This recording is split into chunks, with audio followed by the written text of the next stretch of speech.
Imagine a man so trusted that billionaires, celebrities, and European royalty practically begged him to take their money.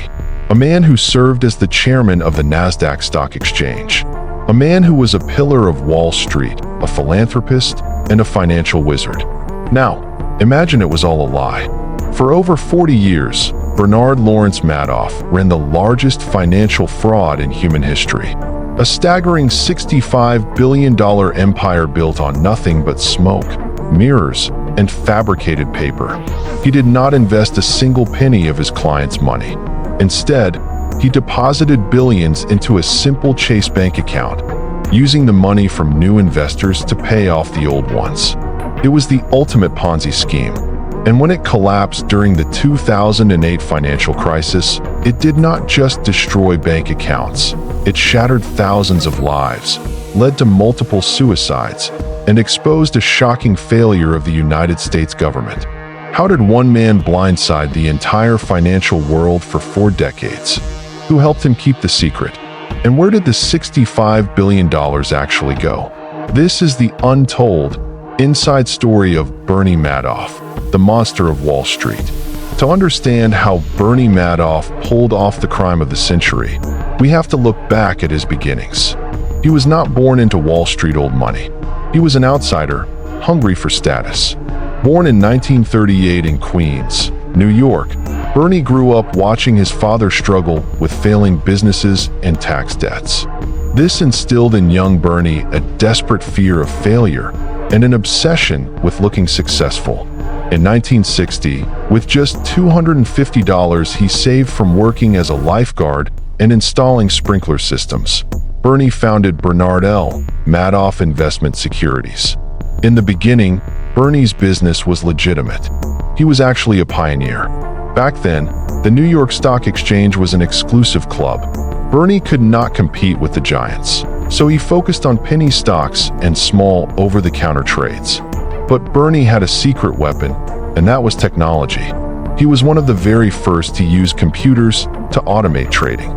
His firm's computerized system was so successful, it literally became the foundation for what we know today as the Nasdaq stock market. By the late 1980s, Madoff's firm was a powerhouse, handling up to 10% of all trading volume on Wall Street. He was rich, respected, and powerful. But behind the legitimate, highly profitable trading business, a dark shadow was growing. This is where the story splits into 2 worlds.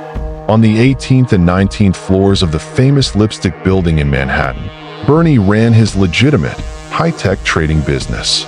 It was bright, modern, and filled with young Ivy League graduates.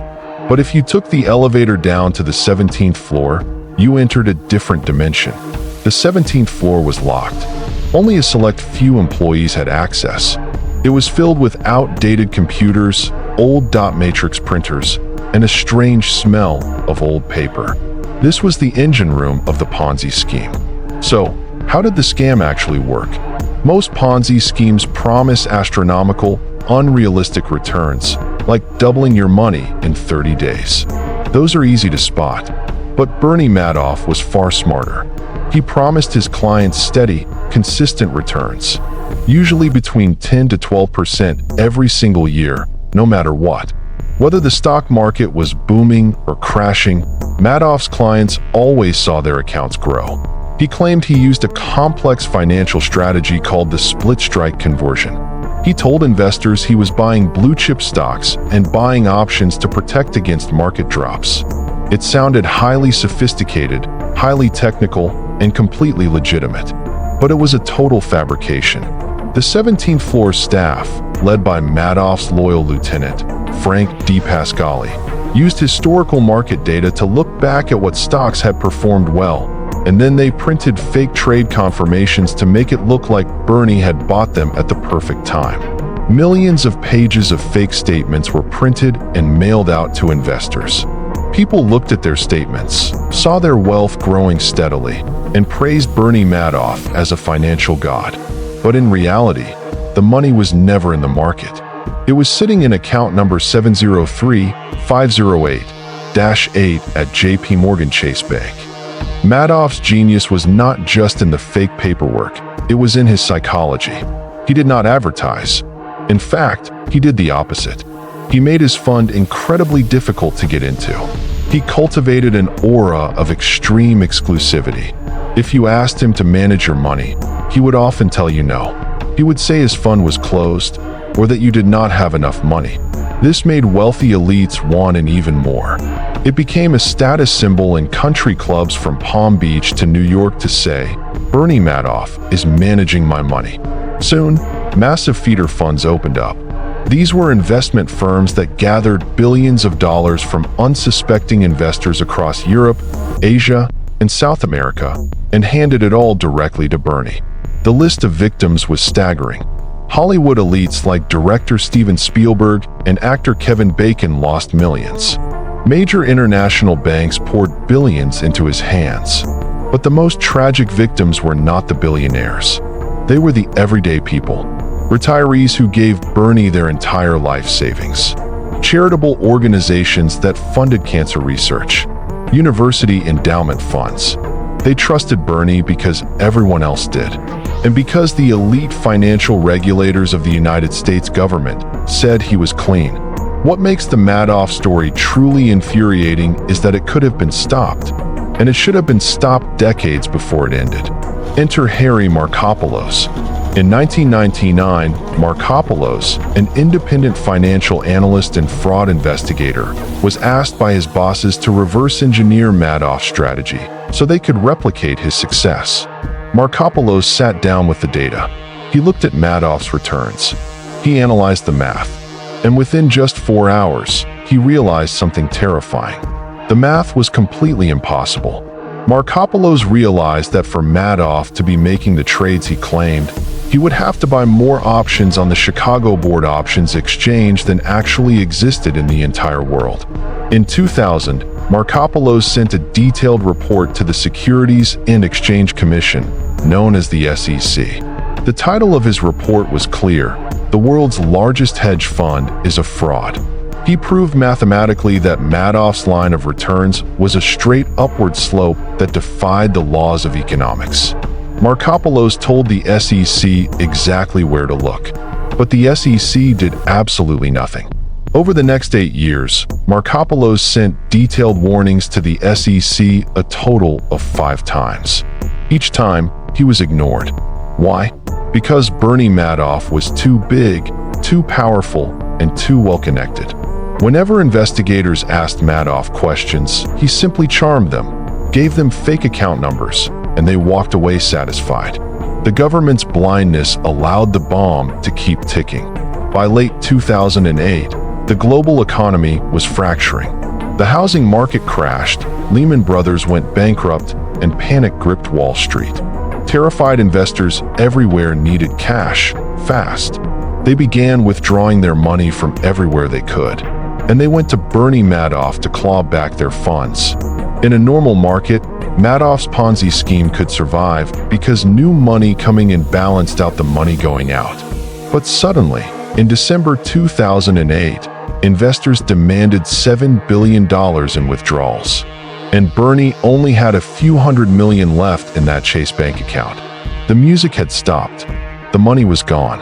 On December 10th, 2008, knowing the end was hours away, Bernie Madoff sat down with his 2 sons, Mark and Andrew, in his luxury Manhattan apartment. He confessed everything. He told them his legendary business was, in his own words, one big lie. Shocked and horrified, his sons immediately called federal authorities. The next morning, December 11th, the FBI knocked on Madoff's door. When the agent asked him if there was an innocent explanation, Madoff calmly replied, "There is no innocent explanation." The illusion was over. The fallout was catastrophic. In 2009, Bernie Madoff pleaded guilty to 11 federal felonies. He was sentenced to 150 years in prison, which was the maximum possible sentence. But jail time could not fix the devastation. The tragedy rippled through Madoff's own family. Exactly 2 years after his father's arrest, his son Mark Madoff took his own life, unable to bear the shame and intense public scrutiny.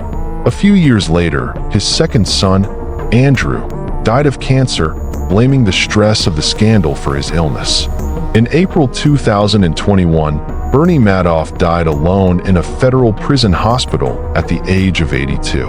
Thanks to an aggressive, decade-long effort by a court-appointed trustee, over $14 billion was eventually recovered and returned to Madoff's victims by selling off his assets, his properties, and suing the feeder funds that profited from the scam.